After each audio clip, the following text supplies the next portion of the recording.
Kailangan natin makabalik ng Avila sa lalong madaling panahon.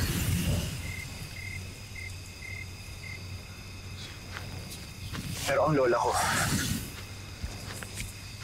Lola? Siya ang kumupkop at nag-alaga sa akin. Pag hindi ako bumalik ng asyenda, baka anong gawin nila sa kanya? Ngunit kailangan ka ng Avila, Almiro. Ilang taon ang nagdusa ang mga mulawin sa ilalim ng pamumuno ni Daragit. Ikaw lang ang sugong makakapagligtas sa kanila.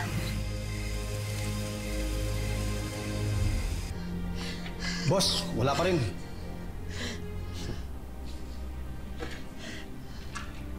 Consuelo, nasaan ang apo mo? Bumalik na siya sa pinanggalingan niya. Kaya't wala ring saysay itong mga ginagawa niyo. Pakawalan niyo na kami. Antonio! Ano ka ba? Paano kung totoo ang sinabi ni Consuelo? Paano kung wala na si Rodrigo at hindi na siya babalik? Kung tama si Consuelo, mali ako. Eh di wala rin kwenta to sa akin. Eh di papatayin ko na lang. Antonio! Halika. Antonio! Antonio! Antonio! Antonio! Antonio, bitawan mo! Bitawan mo! Kung hindi niya sasabihin sa'yo kung nasaan ang apo niya, papatayin ko na lang to. Walang kwenta to. Antonio!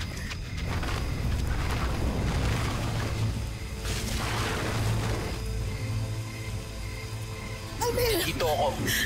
Bitawan mo siya.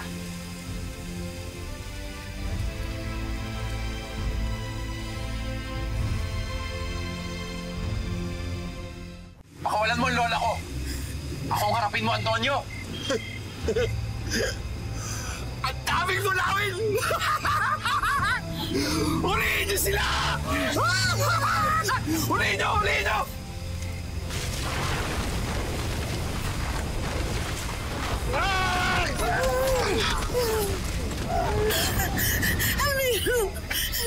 Malis na ko tayo, Lola. Tara na!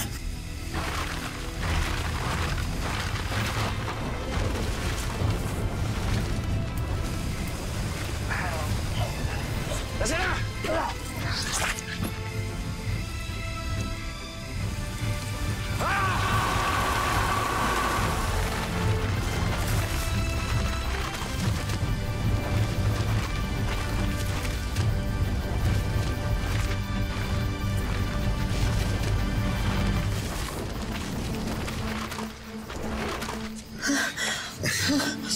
Pwede na po kayong dumilat, Lola.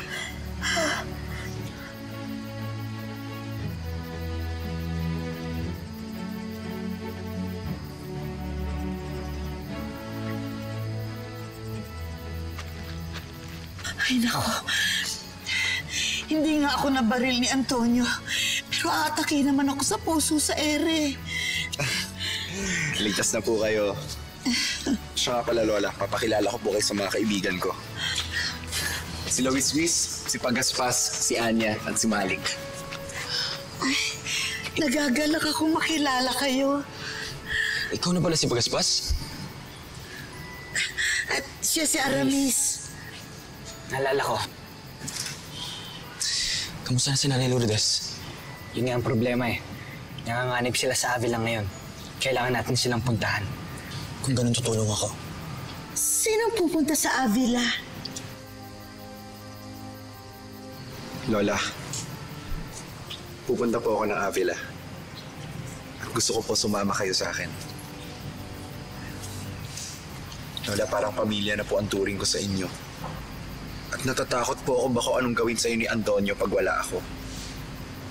Kaya Lola, pag-isipan niyo po. Ikaw na rin lang ang pamilya ko. Kay tagal kong umasa at nag-antay. Pero hindi na bumalik ang anak ko.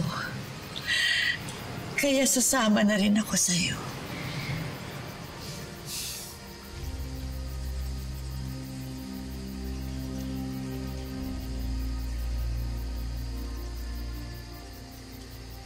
Tayo na.